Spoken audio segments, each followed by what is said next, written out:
My experience is probably my entire life because it begins from, well, I'm a daughter of immigrants. My parents immigrated from Ukraine after World War II. And so my experience is from my history, my living in Ukraine for the bulk of the last 20 years. We've been living in Kiev, Ukraine, where we raised our 3 children. And let's see,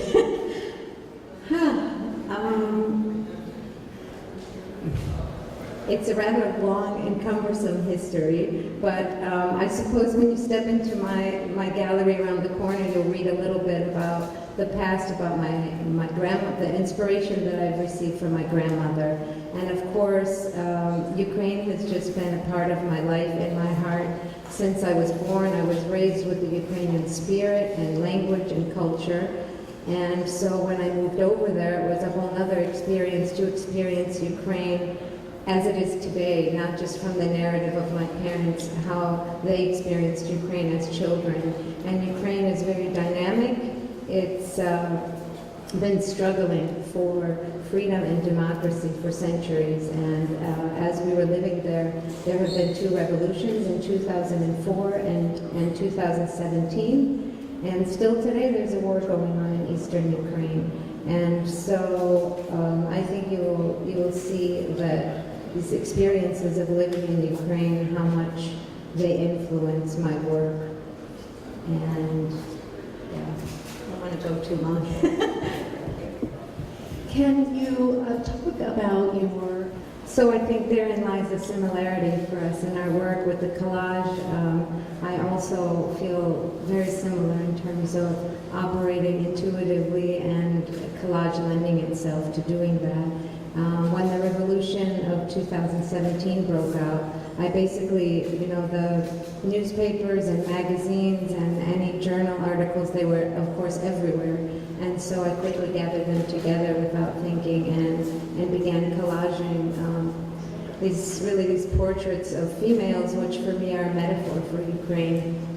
And also the contrast of the strength and beauty of this indomitable spirit in Ukrainian women that have a lot to do with keeping the country together, and juxtapositioning it along with the war and soldiers dying every day, and placing them into what's called the vinok, which is the headdress, the flower crown, which is part of the Ukrainian national costume. And so, yeah, that's to say for the collages, which I also collaged on top of the sculptures and the mannequins as well.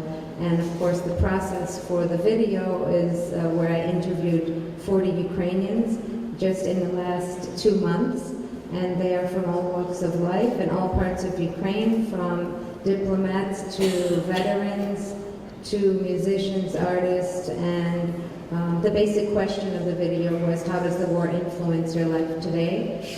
Because I know that although the revolution was frequently in the media across the world even, and everybody knew about that, but the war is still going on in the East, and I wanted the video to be able to give Ukraine a voice. And I know that it's difficult to watch a 47-minute video during an opening of an exhibit, but you're all welcome to come back and take a better look, or to see it posted online if you'd like to, when you get a chance to sit down and listen to the voices of Ukraine.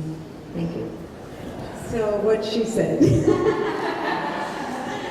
I think time is just our universal challenge because we're all immortal, and there's this time construct that has been placed on us. So yes, the challenge is balancing this time, balancing the time between motherhood, of course. Raising 3 children takes a little bit of time. So it's just the challenge of, I think, being able to switch gears, between my brain in the studio and then my practical brain in the kitchen, and kind of traversing between these 2 worlds, between recipes and war. It's a lot lot of challenges in there in between. Can you speak to an experience in your early formative years that led you to becoming an artist?